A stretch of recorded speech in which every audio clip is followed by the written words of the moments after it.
CIC Group Insurance, and we are a financial service.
Hello, apologies for this. I went offline by mistake. Allow me to just share again my screen and we can begin. So as I was mentioning that CIC Life is part of CIC Insurance Group, which is a larger financial services group with operations in Kenya, Uganda, Malawi, and South Sudan, where we handle majorly all lines of insurance and investment in terms of asset investment. So just jumping straight into this NSSF Act of 2013. Before I start, maybe I would like to give a bit of a history and statistics as to how the NSSF Act came into play and what happened. I'd also like to apologize because there's a bit of background noise on my background. That's because I'm somewhere in Timau, in a farm where we had just come to talk to one of our customers about this NSSF Act. So a bit of a history in terms of the NSSF Act and what happened. Sorry? 10. Okay. So an average Kenyan changes jobs about 7 times during their working career.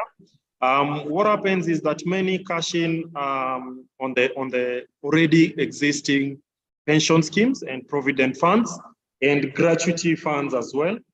And as a result of this cashing in, what happens is that we pay very heavy tax penalties and we start from zero whenever we go to the next working or employer. And as a result of these, the statistics that have been done and the research is that only 1 in every 7 Kenyans are very confident that they will be able to retire comfortably. A big majority of us, around 80% there, are headed for poverty in retirement. We've seen these stories circulating in the media in the recent past as an added conversation, an ongoing conversation to this NSSF Act. We have a good number of employees, informal employment, who are actively contributing for retirement savings.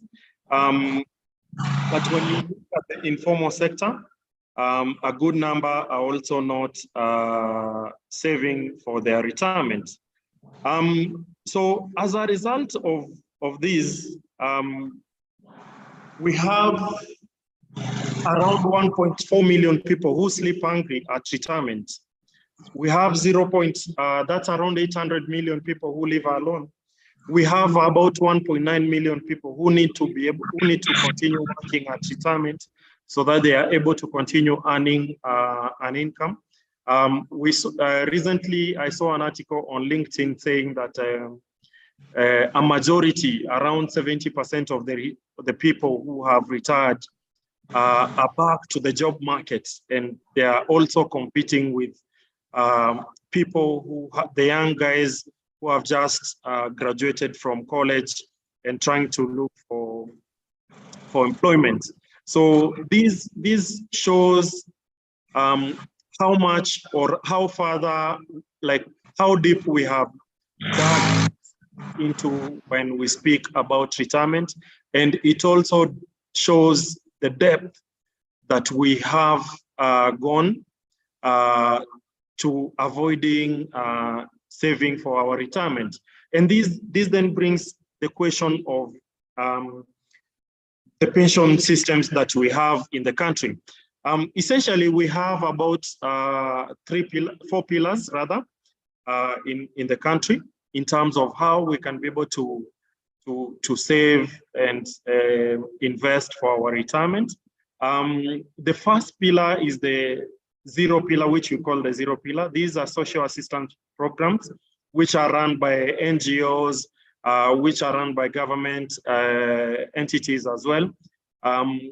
In the last regime, where we had President Uhuru with Pesa ya Wazee, which we used to see people receive about 2,000 shillings every month.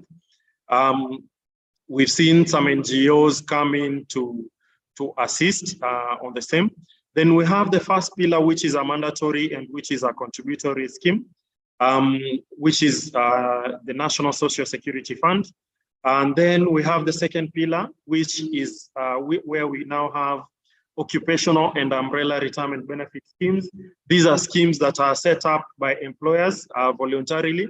However, when these schemes are set up by employers, they then become mandatory because they are now linked and intertwined with the Retirement Benefits Act of 1997. This is an act that came into place to give guidelines on how and give guidelines on how we can be able to implement retirement benefit plans and how we can be able to manage all retirement benefit plans in the country. Then we have the last pillar, which is also which is voluntary. This is our individual pension plans, which are taken up voluntarily by individual people for the benefit of their retirement. So in the past, we've seen very, very strong growth on the individual pension plan sector, whereby this growth is attributed to continued education, continued information spread from the service providers who manage these plans. So the NSSF Act came into play in February of 2023. However, it was supposed to come into play in 2014, January. The bill was passed by Parliament in December of 2013. Presidential assent, same month, but then there was a deferment of this bill because of a lot of court and political challenges. And this act comes in to repeal the previous NSSF Act, Cap 258. So there are several areas that have been addressed by this new NSSF Act of 13, number 45, which essentially increases the contributions from where we can see that in 1966, people were only doing 80 shillings, a maximum of 80 shillings. In 1977, we were doing a maximum of 160. And this new NSSF Act now comes in to change whatever was put in, the limit that was put in 2001, which we contributed all the way up to January of 2023. So the new act, which started in 2023 February, essentially increases our contribution all the way up to 2,160. That is 12% for employee and employer. broken down as 6%, 6%. The new act also comes in to speak about the governance issues that we have seen in the public institution, that is the NSSF. It comes in to change the scheme, and it changes the scheme from a provident fund to a pension fund. Essentially, what that means is that in the past, people who were retiring used to be given 100% of their employee and employer contributions, and as a lump sum, and they could be able to utilize that fund for the rest of their life. But then the change to a pension fund then means that employees will now be given 1/3 of the total contribution plus accrued income, and 2/3 will have to be converted into a monthly pay.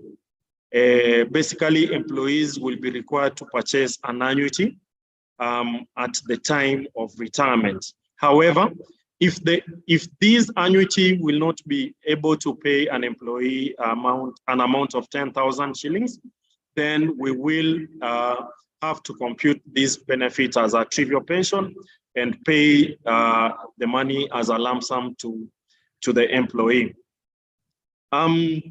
So in terms of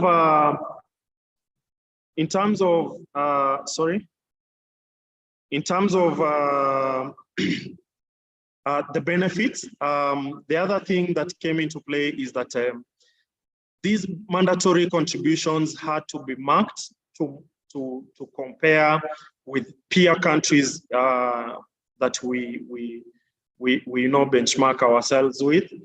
When you look at what we do as Kenya, the 200 shillings, when you look at what we used to do as Kenya and EAC, the rest of EAC, we were way behind, despite the fact that Kenya is considered to be an economic powerhouse in East Africa. We were way behind in terms of the contributions. Tanzania used to do, or rather they still do, 10% of their gross salary. Uganda does 10%. Rwanda does 5 and 3, and Burundi does 6.9% and 2.6 employee. While Kenya, we used to do 5% maximum, up to a maximum of 200 shillings. However, when you now compare with the new contributions, Kenya will now be ranked at par with the likes of UK, India, Uganda, Tanzania, Brazil, Ethiopia, Ghana, and the likes, where we are now going to be doing 12%, that is above 10%. And what this act is seeking to do is that it is seeking to eventually, upon full implementation, the act is seeking to ensure that everyone is doing 6% of their salary, and the employers are also matching that 6% of their salary. However, I believe we have all been able to go through the various limits of contributions, whereby upon implementation of this act in 2023, we will be just doing 6% up to the maximum pensionable earnings of 18,000 shillings. So on your screen, you can see the contribution of someone who is earning about 18,000 shillings, and you can see how progressively, as we continue implementing this act, how we will continue to increase these contributions next year and come the other years of implementation. In the next slide, you can see someone who is earning 40,000. We will continue to increase these contributions. However, one key thing to note is that the money that we will continue to increase, or rather the majority of these contributions will will go to the tier 2 contribution. And I think, as Mike was putting it while he was introducing the topic, is that the tier 2 is going to be, is where the bread and butter of our retirement benefit will be coming through from. So someone who earns, say, 100,000 shillings, in the next 5 years, they will be doing about 8,000 shillings for the employee contributions. And the employer will also be doing almost the same amount. So if you look at, if I have maybe 20, 30 years to retirement, we really need to think about where do we put these tier 2 funds so that it can give us the maximum ROI out of it to ensure that we are able to retire with a sufficient retirement pot and with a retirement pot that will be worth your while at retirement. If you look at someone who earns 250,000 shillings, this someone in the next 5 years, they will have not still achieved the 6% employee and 6% employer percentages. However, they will continue increasing their contributions up to the day that they will be able to achieve that 6%, meaning this tier 2 is going to be a lion's share of their NSSF contributions. Obviously, now this then takes us back to this conversation. What is contracting out? What do we continue putting our tier 2 funds in NSSF, or do we contract it out to a private pension plan? So what is this terminology, contracting out? These are processes whereby an employer opts out from the NSSF scheme and instead provide a comparable retirement benefit scheme. So the key word here is comparable, right? So comparable basically means that the terms of engagement of this retirement benefit scheme have to match the terms of engagement at the NSSF scheme. So all schemes, this scheme that you would wish to contract out to has to be converted to a pension scheme in the event that this scheme was a provident fund, right?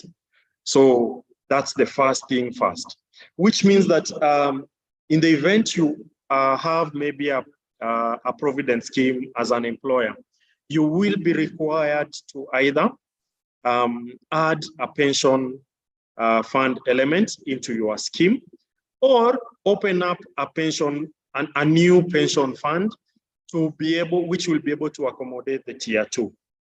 Yeah.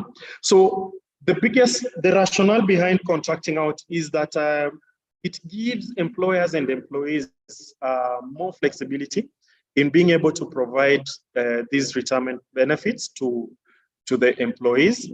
The flexibility comes in many forms. I will be talking about that.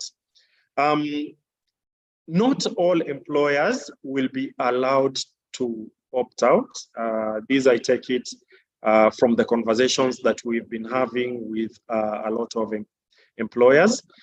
We find that government entities, they are leaning more to supporting the NSSF Act, the NSSF scheme. Hence, they are very quite reluctant to opt out. This is for both personal and political reasons as well.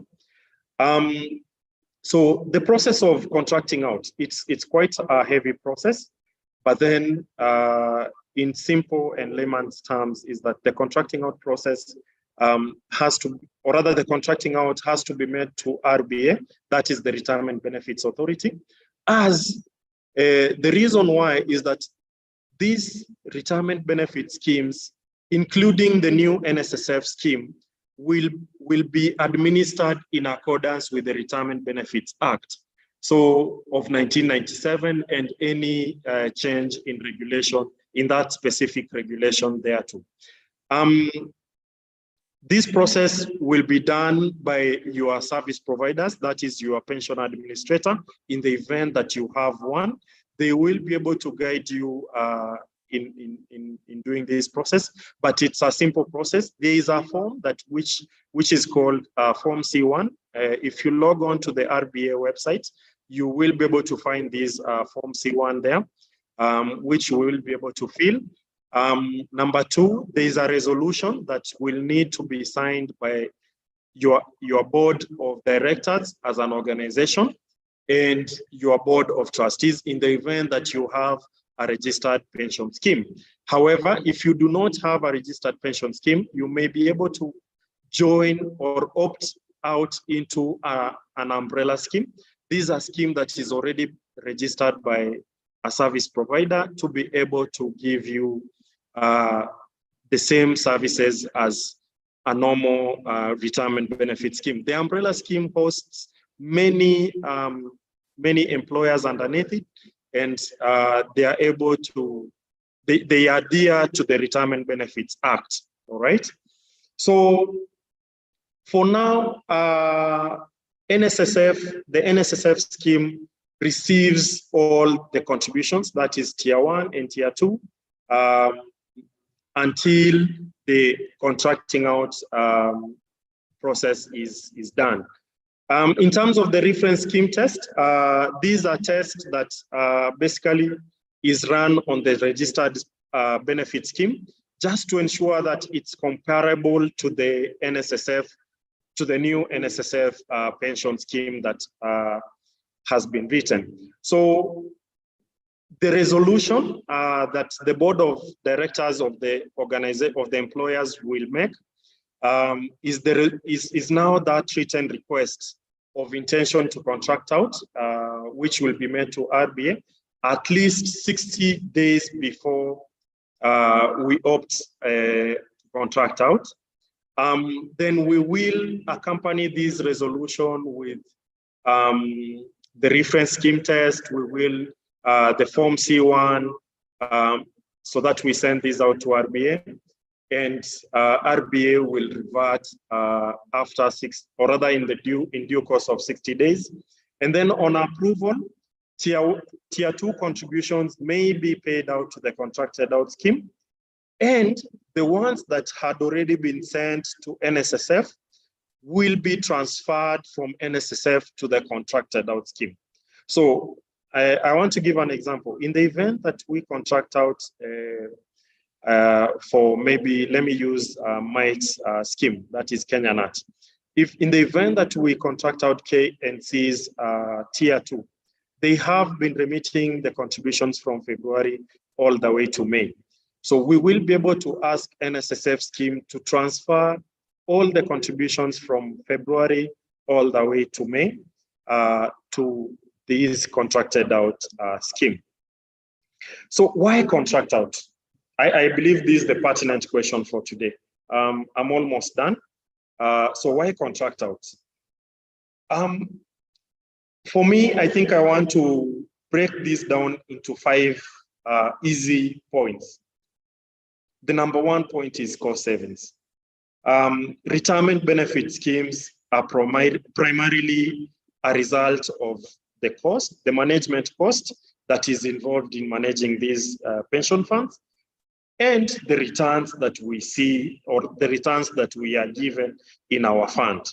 So cost savings, we all know that at NSSF, their expenses sometimes can be too much. I believe we've seen their books of accounts, or we've heard their books of accounts being translated or explained to in the media.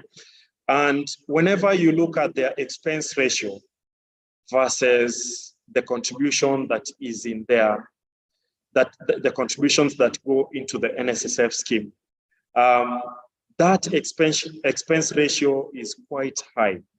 And because the expense ratio is a bit high, it essentially means that you as the members, you as the people who are contributing, myself included, are not receiving value for money. Because if the expense ratio is more than the return that we receive, then it basically means that we are not getting value for money. Yeah. So you might want to consider contracting out into a private pension scheme managed professionally by professionals who look at the expense ratio so that you can be able to get that value for money. You can be able to customize the fund the way you like, or the way you prefer, or how your employees prefer, so that it can suit their needs at retirement.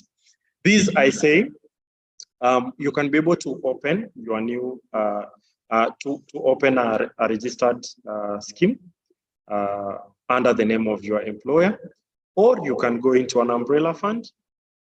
Number two, you can be able to add or top up the contributions. You do not have to do the bare minimum 6%, 6%, up to this to the speculated limits that are there, or rather that have been prescribed to us by this NSSF Act. So we as employers and HRs, we can be able to customize our retirement benefit schemes to suit the needs of our employees and to suit the needs of our employers as well. Yeah. We have employee preferences. There are some employees who might prefer to have their tier 2 contributions managed by our employer created schemes. These we call private pension plans, rather than our money being managed at NSSF. ROI, return on investment. When we are saving for pension, and I think because pension is a factor of the return and a factor of time as well. So if I'm saving for pension and I have about 20 years to retire, I will need an ROI that will be able to grow my fund, such that in the long run, number one, I will have beaten inflation. Number two, I will be able to meet my needs at retirement. So ROI is a key factor. It's a very important factor that we will need to consider. So when you look at the returns that the previous NSSF scheme has been given, I did not want to paste these returns here because the returns, I believe everyone can be able to find them. It's a public information. But then when you look at the returns that we've been given by NSSF in the past, and when you look at the returns that the private pension industry has been giving as well in the past, there is a bit of a mismatch, because when we look at, say, the average returns for private pension from the surveys that we've received, the average return is about 10% thereabout, which essentially shows that people who have been saving in the last 5-10 years in a private pension scheme have been getting value for money, as opposed to what we've been getting from NSSF. And these we can all concur to this, that the ROI is also a very big factor. Ease of accessibility. We have, whenever people retire, I've seen people chasing their benefits from NSSF for quite a while, for quite a long time of period. Whereas whenever you have a private pension fund, we usually pay these funds within a very short time. RBL, or rather the Retirement Benefits Act, has given us a timeline of about 30 days to work with, but then service providers are increasingly shortening this time frame. From 30 days, you might find some service providers doing 10 days, 14 days, which I believe gives employees and gives people who retire quite a lot of motivation, because you are able to plan easily, number one, on how you can retire and get your funds within a very short time frame, and you are able to live off that your retirement benefits, and you're able to plan and budget how you are going to utilize your benefits. we as the retirement benefits, the private retirement benefits fraternity, we usually come through and advise all our members on the retirement benefits options that are there.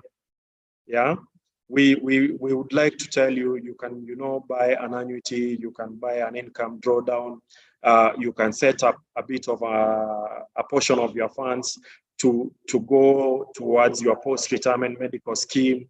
And these are, they come together and create a value add to the people that retire, and they are able to retire comfortably and at peace, knowing that we are able to give them their funds within a very short time frame. Mike, I'd like to finish my short presentation at that and maybe take questions that will be there. Thank you. Thank you, Vincent, for that. It was quite informative. Maybe just to add, I have really taken into consideration the issue of the return on investment. The rates at NSSF are really very low. I don't know, is it 2 or 3% thereabout? Considering if you look at the rate that the private pension companies do give. I've also seen in very many cases whereby even getting the funds from NSSF is a big challenge. There are people who have retired, they have unfortunately passed on without getting the NSSF returns, the funds. There are those who have had to, and the Kenyans how we are. There are those who have had to pay a bribe. Imagine you're paying a bribe for you to get your pension.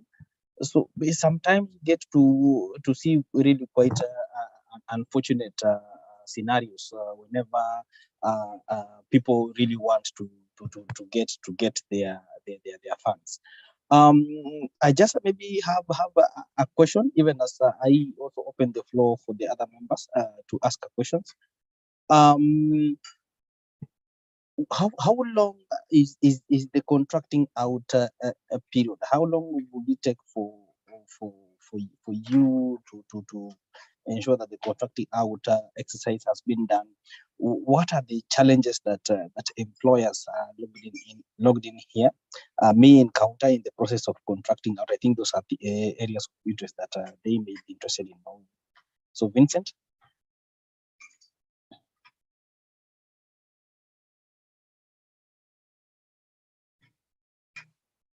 You're muted, Vincent.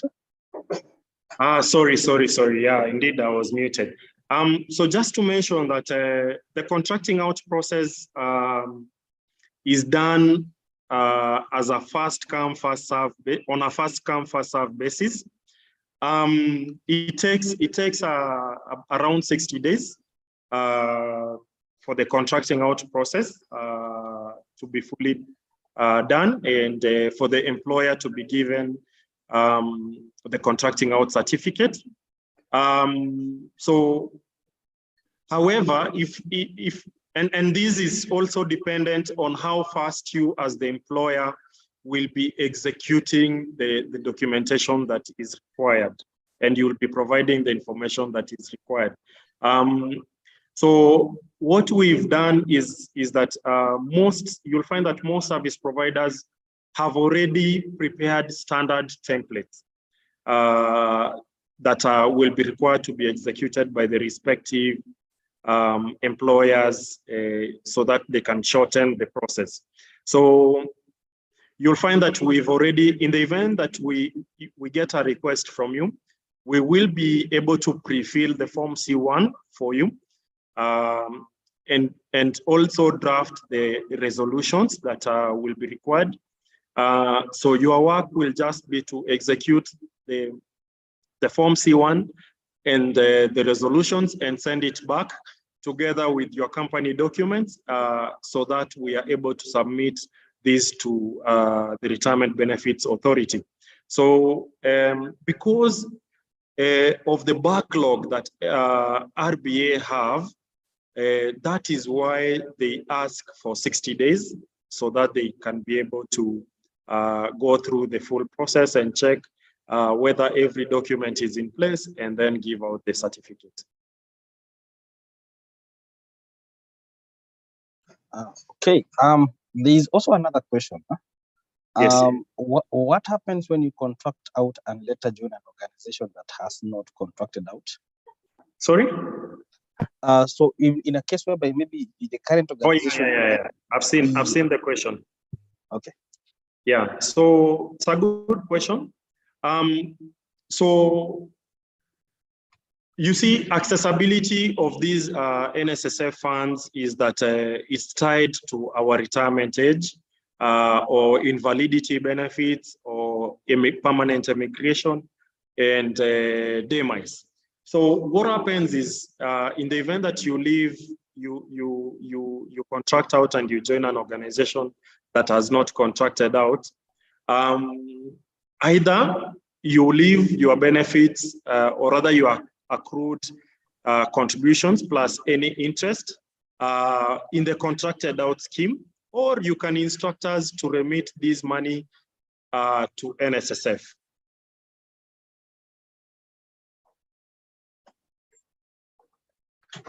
There's also another question. Is there a minimum percentage required for an employer to contribute to the private pension scheme? So for the NSSF, for the NSSF Act, obviously, all of us are going to eventually do 6% of our employee salary. So there is no minimum percentage that is required for an employer to join to join and contribute into a private pension scheme. However, we will have to all adhere to the NSSF Act contribution limits.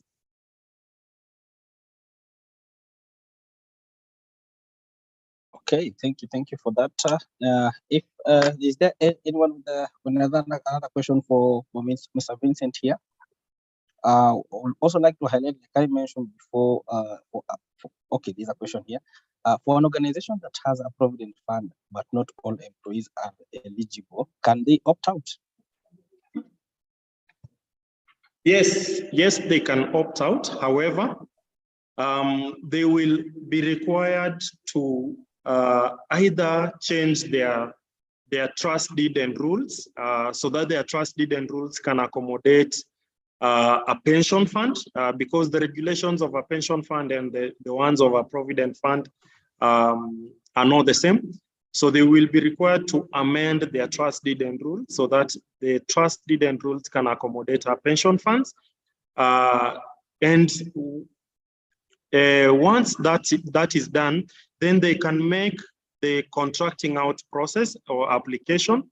And these will then be able to now allow all the employees to be eligible and to opt out. Yeah, that's the first option. The second option is that they can go for another pension fund where they can now be able to now contract out and accommodate all the employees. Okay.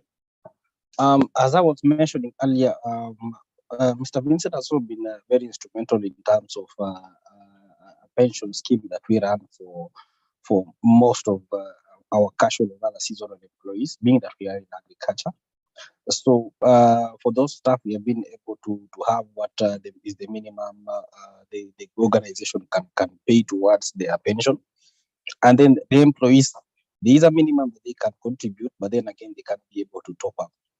So I would request if you are in a position whereby you're looking at, you have a lot of casual workers that continue working, or you don't have a sort of permanent employees that you have put on your staff pension plan in the organization, you can side chat and get the contacts for Mr. Vincent. They can take you through that program, and you can have a specifically tailor-made deed of adherence that is going to outline what is the services that you require from the CAC and how members can be able to join and opt out from the schemes, and be able actually to even withdraw their funds as soon as maybe they leave your organization. So that is something that can really add value to your individual organizations wherever you are. And for our case, I can tell you, it has really worked wonders. Currently, in our organization, there's no one who is not under a pension scheme. Yes, we have that one for the staff on permanent, but also the seasonal and the temporary employees also also have their own pension scheme, and that is on top of what we have also for the NSSF. There's a question. If you are in RBA, is it a must to contribute Tier 1 for the pensionable members? Mr. Vincent? Yes, it's a must. So Tier 1 is a must for everyone. Okay. And there was something you have, I heard about that Tier 1 you can be given. What is given in a lump sum when someone has retired? So Vincent, there's what that can be given in a lump sum, or I don't know. There's something that they mentioned that a third of it is given to members once they retire. So what will happen is that at retirement, Tier 1 and Tier 2 will be summed together, and then you will be given, you will be allowed to cash out 1/3 as cash lump sum of both funds, and then 2/3 will be used to purchase an annuity or an income drawdown. However, if your 2/3 cannot pay you a minimum of 10,000 shillings, then you will be given everything as cash lump sum, which we call trivial pension. Oh, thank you for that. Any other question to Mr. Vincent? Maybe you can just simply unmute your mic and proceed to place your question.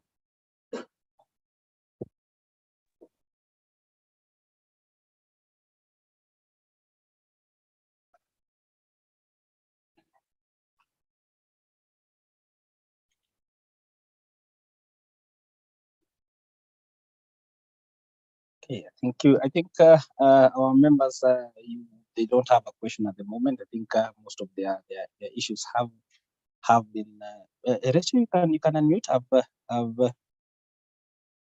You can just unmute, Rachel.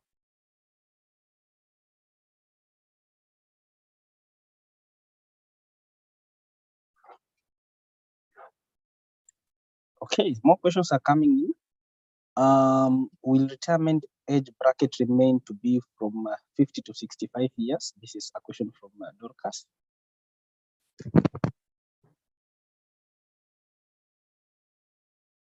Yes, so retirement age for now remains, that bracket remains to be 50 to 65. Second question is, if not yet implemented, are you required to pay in arrears? Yes, you will be required to pay in arrears. You will also be required to pay the arrears at prevailing market interest rates. You stand to be penalized heavily, and the penalties include even a jail term. So there's a risk factor there, which you are running in the event that you do not contribute, you do not remit these contributions. And I believe it's a severe penalty.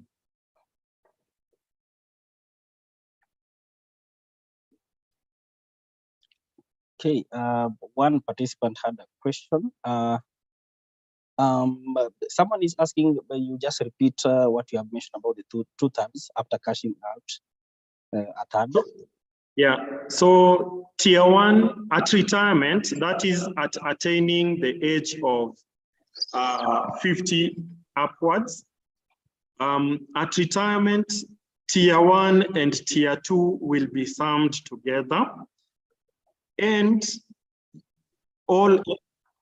everyone will be required to because this is a pension fund. So at retirement, Tier 1 and Tier 2 will be summed together. You will be given 1/3 as cash lump sum. 2/3 will be required to purchase an annuity or an income drawdown. So an annuity or an income drawdown is a product, or rather there are two different products. However, these are products that pay someone on a monthly basis, either for the life of that person who has retired, or up to a certain number of years. However, if that annuity or income drawdown cannot pay someone more than 10,000 shillings, then that person will be paid both tier 1 and tier 2 as cash lump sum.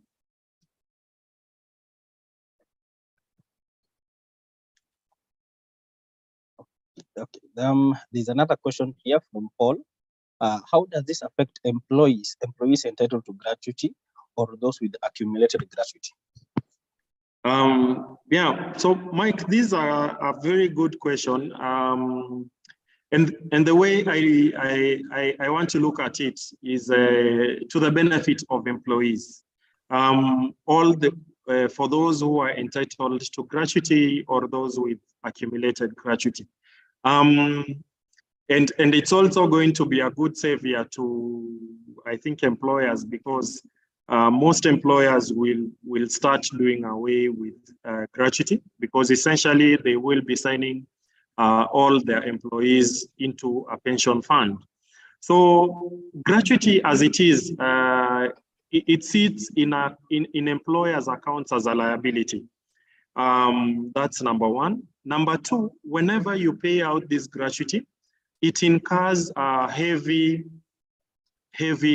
tax penalties. That is about 30% of the accumulated gratuity. Number three, this gratuity seated in the employer's accounts as a liability does not earn any return. So if I am entitled to maybe a gratuity of 500,000 shillings at retirement, I will still be entitled to 500,000 shillings. But then I will be taxed at 30%, but there will be no return earned on this gratuity. So I must say it's something that whenever I look at it, it's kind of counterproductive. Yet on one hand, it's also a benefit. So we can be able to convert gratuity into a pension to the benefit of the employees. And we can be able to do that such that this gratuity does not incur heavy tax penalties, because there is an act in the income tax that also comes to say, if you convert your gratuity into a retirement benefit scheme, then you will be able to make a tax saving on the same. Yeah. And all employees will be entitled to that converted gratuity. Then you now start contributing towards this NSSF Act. Okay, and another question also coming from Rachel. Two questions actually.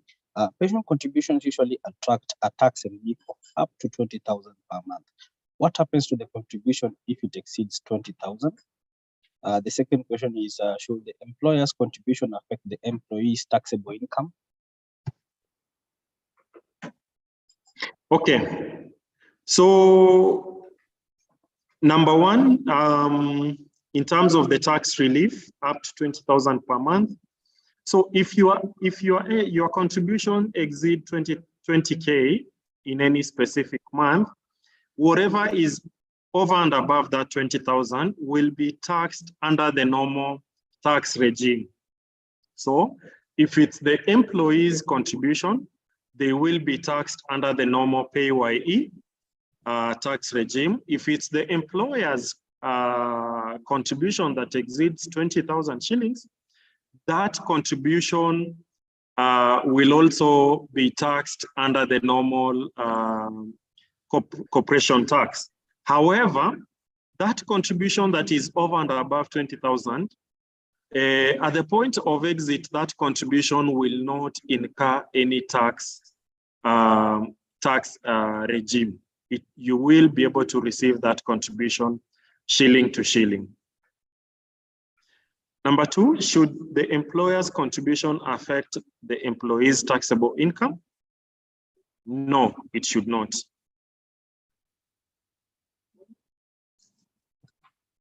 Okay, another question. Do we have other institutes offering this scheme, contracting out, or for now it's only CIC?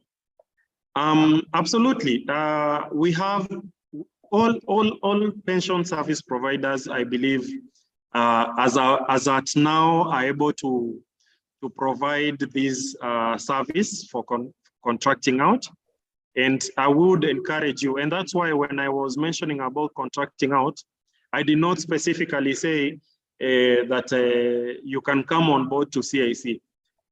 But then coming on board to CIC will be an added advantage, but you can also check out what all the other service providers are offering.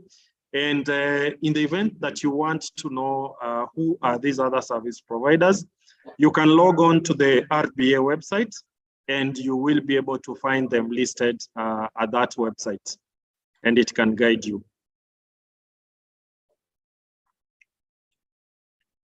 Okay, I think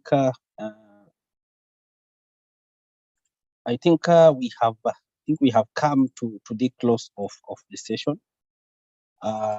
Most of you have either asked a question regarding this new development of the NSSF Act.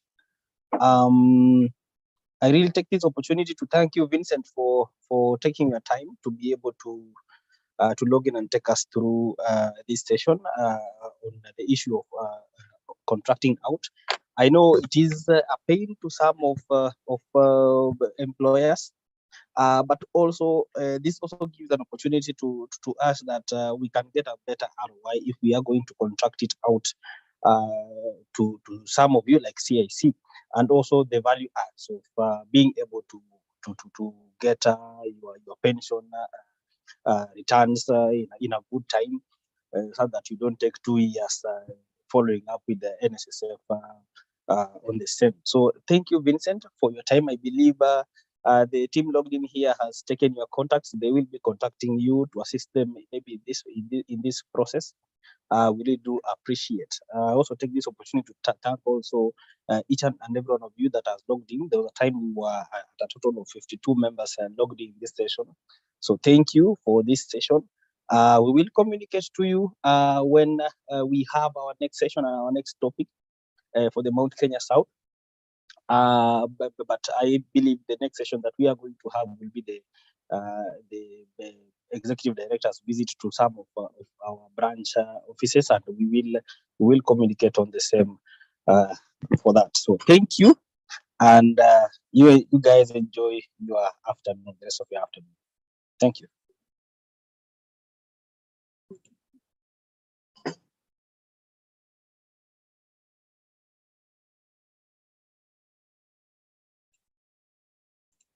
Goodbye.